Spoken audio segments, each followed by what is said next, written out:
काय ग, अजून नाश्ता नाही झाला? घरातल्या माणसांना उपाशी मारायचं ठरवलं की काय? तुझी आई गेली तर गेली, तिच्यात सगळं आळस तुझ्यात ठेवून गेली. आई आता करते, हाताला लागलं होतं थोडं. ए काटे, आई म्हणायचं नाहीये मला. आई म्हणायला अधिकार कमावा लागतो, कळलं का? आणि तुझी लायकी का ग मला आई म्हणायची? जिला तू आई म्हणायची ना ती गेली ढगात, आणि हे लोडणं माझ्या गळ्यात बांधून गेली. तिला सुद्धा तू जड झाली होती म्हणून इथे टाकून गेली तुला. एवढी करंटी आहेस तू. आणि बघ, याच्या पुढे जर तू मला आई म्हटलीस तर तुलाही तुझ्या आईकडे पाठवेन. खूप हाऊस आहे ना ग तुला आई म्हणायची? मग जा तिच्याकडे.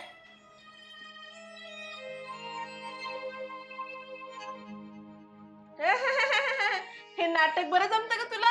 लगेच डोळ्यात पाणी येतं. कोणी बघितलं ना तर ते म्हणतील आम्ही तुला सुळावर देतो म्हणून. बंद कर ते आणि कर हे काम. ए मम्मी, माझा पिंक ड्रेस कुठे आहे ग? माझ्या कॉलेजमध्ये आज फंक्शन आहे, मला शोधून दे ना. ए करंटे मीरा, ऐक, हा नाश्ता आला ना भांडे घास आणि मग तिचा ड्रेस प्रेस करून दे आणि बाहेरचं सगळं साफ करून घे. आज आपण शॉपिंगला जायचं. अरे माझा बच्चा, काय पाहिजे तुला? आपण मस्त नवीन ड्रेस घेऊ. तुला माहितीये का, मार्केटमध्ये ना एक मस्त गॅजेट आलंय, ते पण घेऊ आपण.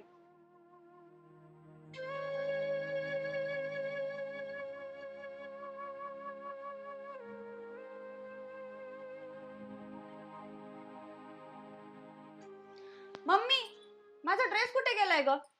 2च दिवस झाले होते, मी अजूनपर्यंत घातलेला नाही. काय कर, मला माझा ड्रेस पाहिजे. किती आवडला होता मला तो ड्रेस. मम्मी, नवीनच होता यार तो. घरातून कुठे गायब होऊ शकतो ड्रेस? अगं गायब नसेल झाला, त्या करंटीने चोरला असेल. चोरटी साली. काय तिला ना असं वाटतं की हिला जे घ्यावं ना ते तिला पण घ्यावं. भीक लागली तिला. खूप लाड झाले हिचे. हिची जर एवढी हिंमत होणार असेल ना तर हिचा बंदोबस्त केलाच पाहिजे. आज माझा ड्रेस चोरलाय, उद्या घरातले आपले पैसे चोरेल. कुठे गेली ती? झोपली म्हणे, डोकं दुखतंय. काय खाऊन पैदा केले तिच्या आईनी तिलाच माहिती. पप्पांनीच लाडवून ठेवलंय तिला. घरातल्या घरात चोरी करायला लागलीये, तरी पप्पा तिला काहीच बोलत नाही. तू सांग ना पप्पांना. अगं हा माणूस काय बोलणार? यांनीच लाड करून करून डोक्यावर बसवले तिला. आपल्यालाच काहीतरी करावं लागेल. चल उठ, बघू तिला. चल.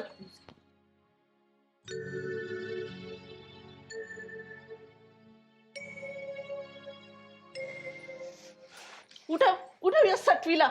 चोरी करून कशी झोपली बिनलाजासारखी. उठव हिला. काय झालं कोमल? बघ बघ मम्मी, चोराच्या उलट्या बॉम्बा बघ. कुठे कुठे माझ्या पोरीचा ड्रेस कुठे? तिचा तो नवीन ड्रेस कुठे? कोणता ड्रेस? कोणता ड्रेस? खोटारडे. अगदी तुझी आई पण अशीच खोटारडी होती. बरोबर तिचा वारसा तू चालू ठेवलाय पुढे. जे काय बोलायचं ना मला बोल. माझ्या आईला नका बोल. हो का? बघ मम्मी, ही शिकवणार आता आपल्याला. नाही नाही ना, हिला ना जरा जास्तच झालंय आता. आता तिला चांगलं सरळच करते आज मी तिला चांगली. कोणता ड्रेस मला खरंच नाही माहिती. ही अशी नाही ऐकणार.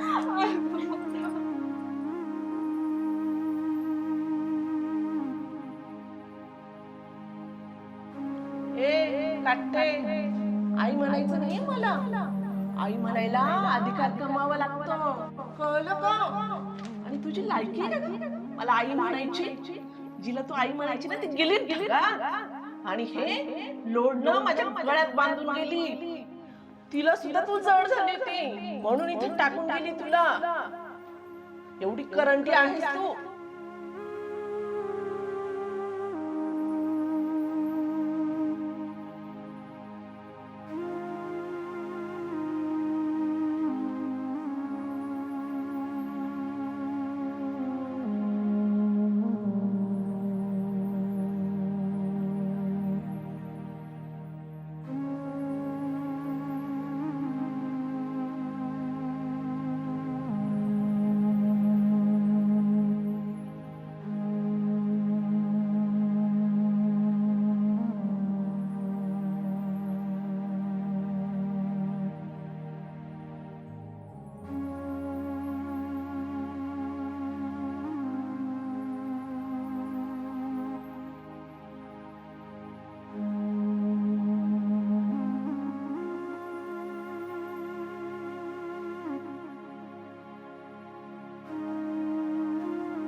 आई,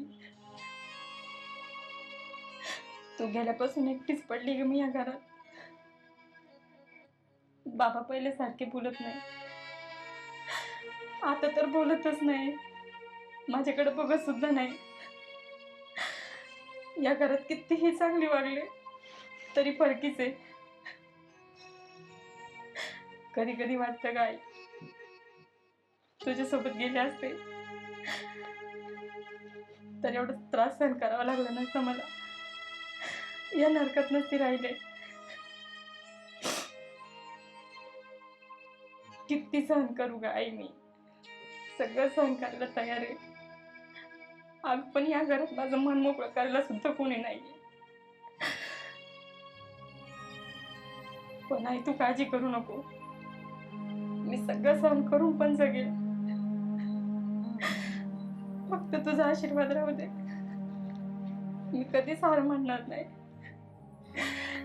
कधीच हार नाही मानणार.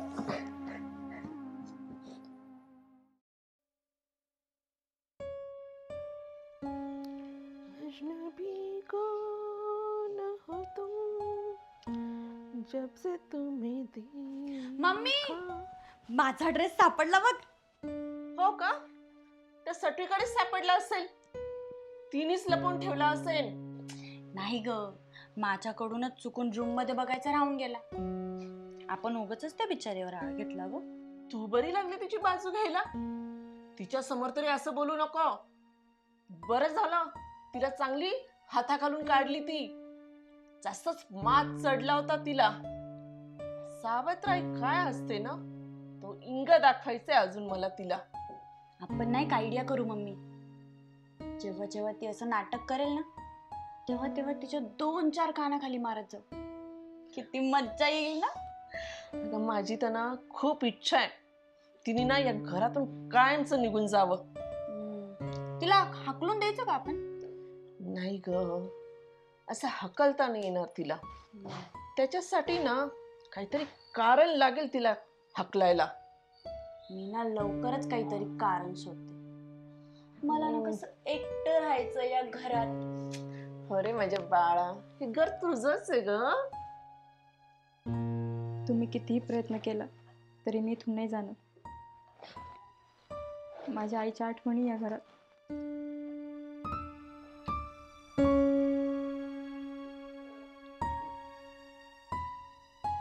हे बघ कोमल, हा मुलगा आहे ना खूप मोठ्या घरचा आहे आणि पैसेवाला पण आहे. तुझं ना पुढचं आयुष्यच बदलून जाईल. आज तुला पाहायला येणार आहे तो. मग तर मी मोठ्या बंगल्यात राणी बनून राहणार. हो ना हो ना, माझं तर तेच स्वप्न आहे ग. आणि ए करंटे मीरा, आत्ताच तुला सांगून ठेवते, मुलासमोर यायचं नाही. आणि जर आलीस तर तुझं कंबड मोडून टाकेन. ठीक आहे, नाही येणार बाहेर. आणि तुला तुला किती वेळा सांगितलं का मला उलट बोलू नको म्हणून. आणि आज मला तुझ्या तोंडी लागायचं नाहीये. आज ना माझ्या बच्ची करता खूप चांगला दिवस आहे. आई, ही अशी ऐकणार नाही. हिला ना आपण खोलीतच डांबून टाकू. माझ्यापेक्षा सुंदर दिसते ही. मुलाने हिलाच पसंत केलं मग नाही नाही. आणि ही आहे ना मुद्दामून त्याच्या पुढे पुढे करेल, बाहेर येईल. त्यापेक्षा ना आपण हिला रूम मध्येच डांबून टाकू. बरोबर आहे तुझं. जित्याची खोड ना मेल्याशिवाय जात नाही. धर तिला. अगं कोमल, सोडा मला. मी खरंच बाहेर येणार नाही. आईची शपथ घेते, प्लीज सोड. हा मम्मी, मेलेल्या आईची शपथ घेते म्हणजे ही नक्कीच नक्कीच काय पुढं करणार. तेवढी साधी दिसते ना, तेवढी साधी नाही तू. कशाला तुझ्या मेलेल्या आईची शपथ घेते का? नरका सुद्धा तिला उचक्या लागत असतील. तिची काही स्वर्गात जायची लायकी नाही. तुझ्याकडे बघूनच दिसतं. अहो माझ्या आईला असं काही बोलू नका प्लीज. तुला आणि तुझ्या आईला पण काही बोलत नाही. चल ग, हिला डांबूनच टाकू. अहो चल, मी चल. खरंच नाही येणार ग बाहेर. अगं खरंच नाही येणार नाही तू चल चल चल. तू ना सुधारणार नाही. उगाच माझ्या पोळीचं वाटून करशील. चल चल चल. ऐका ना माझं. चल चल.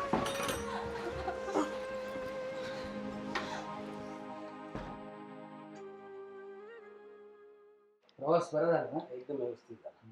मला वाटलं उशीर होतो. बरं, मुलीला बोला. हा कोमल बेटा ये ग. आली. खूप गुणी मुलगी आहे माझी. ये बाई.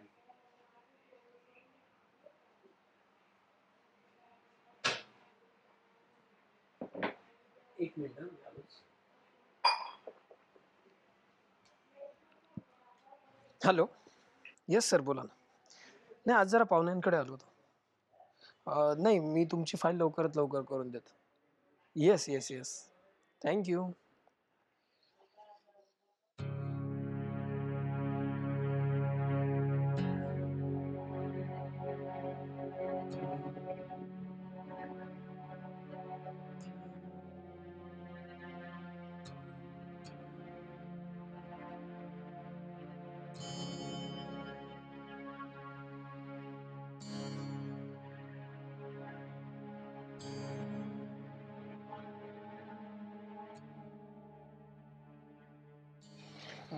कोमल ठीकठाक वाटली मला, पण तुझं लक्ष कुठं होतं?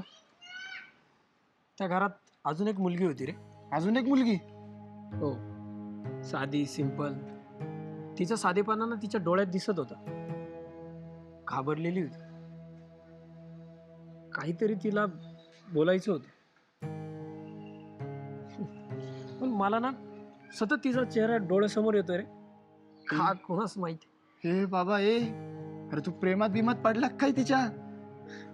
नाही रे, काहीतरीच काय. चल.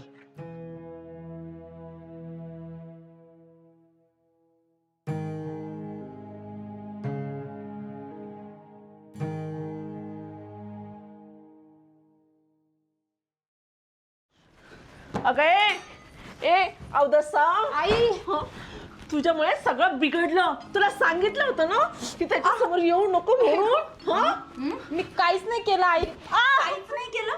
हा, माझं स्थळ हिसकावलं. हा, माझं सुख नाही बघवलं ना तुला. कोमल, मी खरंच काही नाही केलं. हो, अगं काळ्या पायाची अवदसा आहे तू. काळ्या पायाची अवदसा. मारीला मार. हिच्यामुळे माझं आयुष्य बरबाद झालं.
मला जरा बोलायचंय तुझ्याशी. बोलू शकतो?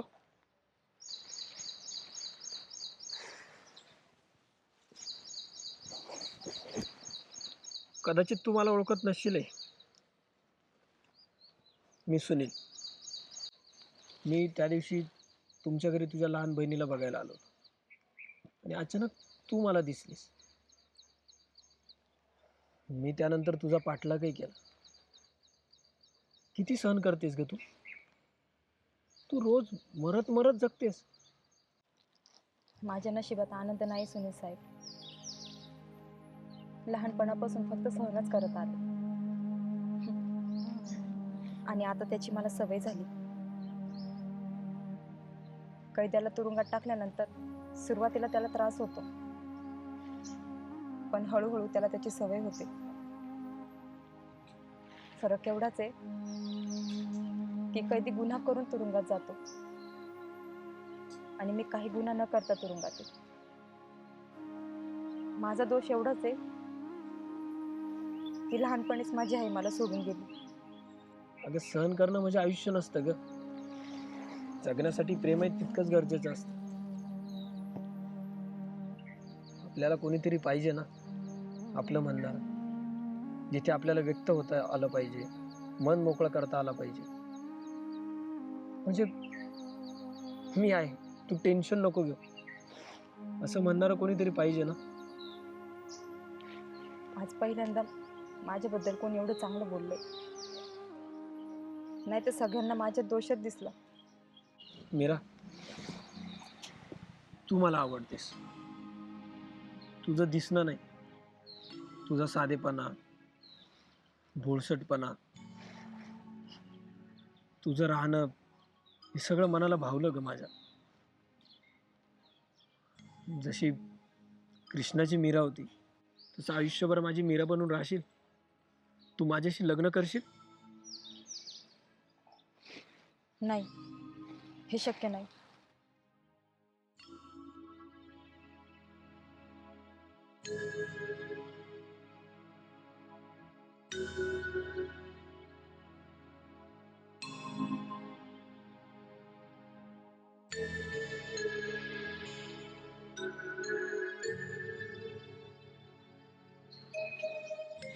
नमस्कार बाबा. नमस्कार. तुम्ही? हो, मी त्या दिवशी तुमच्या लहान मुलीला बघायला आलो होतो. हो हो. मला लग्न करायचंय बर. तुमच्या मोठ्या मुलीशी. पण ती तुम्हाला माहिती आहे? हो, तिच्याबद्दल मला सगळं माहिती आहे आणि म्हणूनच आता तिच्याबद्दलचा आदर अजून वाढलाय. हो, एका आई नसलेल्या मुलीला बापाकडनं काय अपेक्षा होती हेही तुम्ही ओळखू शकला नाही. तिला फक्त एका आधाराची गरज होती हो,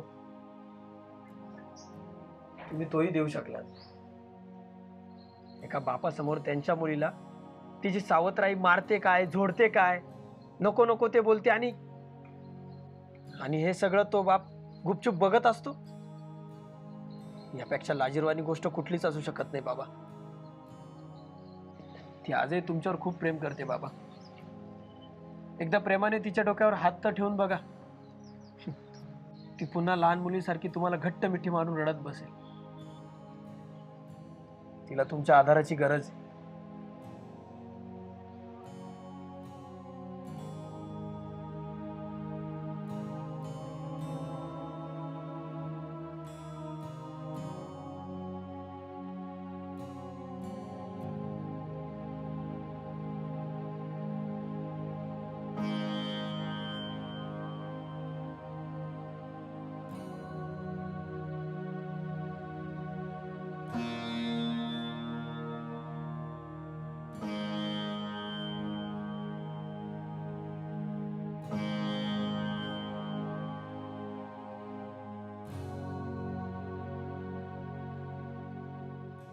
एक बाप म्हणून कधीच मीराला मी कुठलाच आधार दिला नाही. लहानपणापासून तिनंही तसा कधी हट्ट केला नाही. फक्त एकदाच म्हणाली होती, बाबा तुमची मुलगी म्हणून मला एकदा प्रेमाने हाक मारा.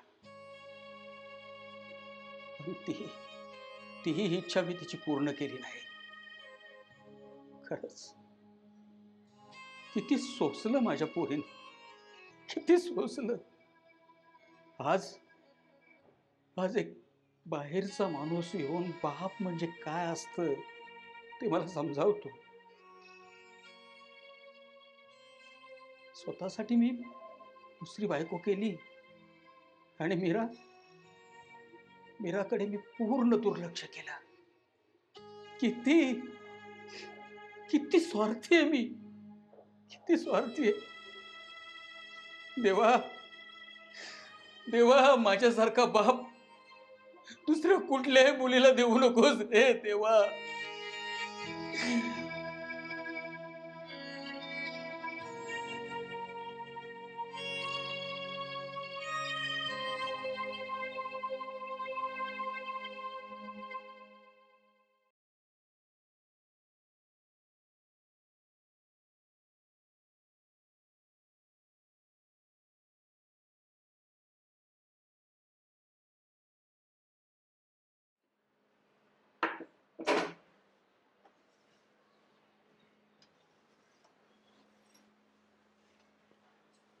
मीरा,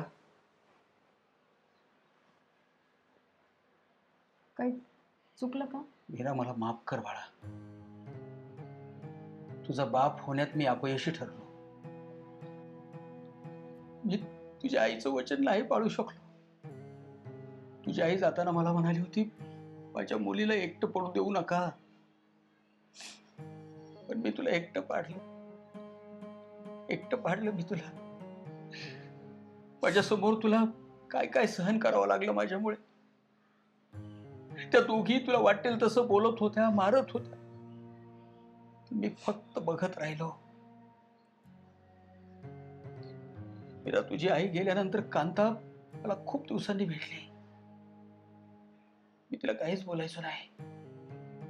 मला असं वाटायचं, तिला बोललो तर मी परत एकटा पडेन, आणि याच गोष्टीचा गैरफायदा तिने घेतला. पण आता नाही मीरा. खरं तर मी तुझ्या माफी मागायच्या लायकीचा नाहीये. पण मला माफ कर बाळा, मला माफ कर. बाबा, मी खूप दिवसापासून वाट बघत होते बाबा. तुम्ही मला प्रेमाने जवळ घ्याल, मला मीरा म्हणून प्रेमाने हाक माराल. रडू नकोस बाळा, रडू नकोस. तर तुझे रडायचे दिवस संपले. तुझे रडायचे दिवस संपले बाळा आता. मम्मी, हा ड्रेस बघ ना, किती छान आहे. घ्यायचा का? अगं हो, पण मग तुझी साईज आहे का त्याच्यात? मी बघते ना. काय आणि काय काय काटते? घरातली कामं झालीत का? ए, शांत हो. आजपर्यंत मी शांत होतो, पण आता याच्या पुढे नाही. याच्या पुढे जर मीराच्या डोळ्यात जर अश्रू दिसले ना, तर तर तर काय? तर तुम्हाला दोघींना ना घराच्या बाहेरचा रस्ता मोकळा आहे. आणि तू तिची लहान बहीण आहेस ना, मग मोठ्या बहिणीशी कसं वागावं हे तुला कळत नाही? तुझ्या आईने तुला काही संस्कार दिले नाही. आता ही आई काय संस्कार देणार ना तुला? हीच उलट्या काळजाची, ही काय संस्कार देणार तुला? तू हिचं बालपण हिरावून घेतलंस, आईची माया हिरावून घेतलीस, आणि मी मूर्खासारखं बघत राहिलो. इथून पुढे जर मीराला तुम्ही काही त्रास दिलात ना, तर तुमच्या दोघींचंही मी कंबरड मोडेन. तुम्ही आमचं कंबरड मोडाल? अहो, मीच तुमचं कंबरड मोडेल.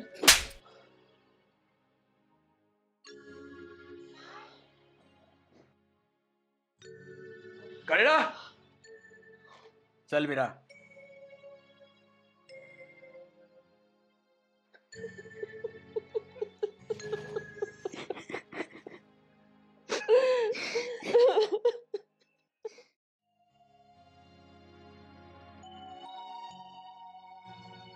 सुनीलजी, तुमच्यामुळे माझे डोळे उघडले. माझी सोन्यासारखी मुलगी मीरा वाचली. आता तुम्ही घरच्यांना सांगा आणि पटकन लग्नाचा बार ओढून द्या. काय? हो, बरोबर आहे. मीरा बेटा, मला माफ कर ग बेटा, मला माफ कर. मी चुकले, मला माफ कर. तुम्ही काहीच काळजी करू नका बाबा.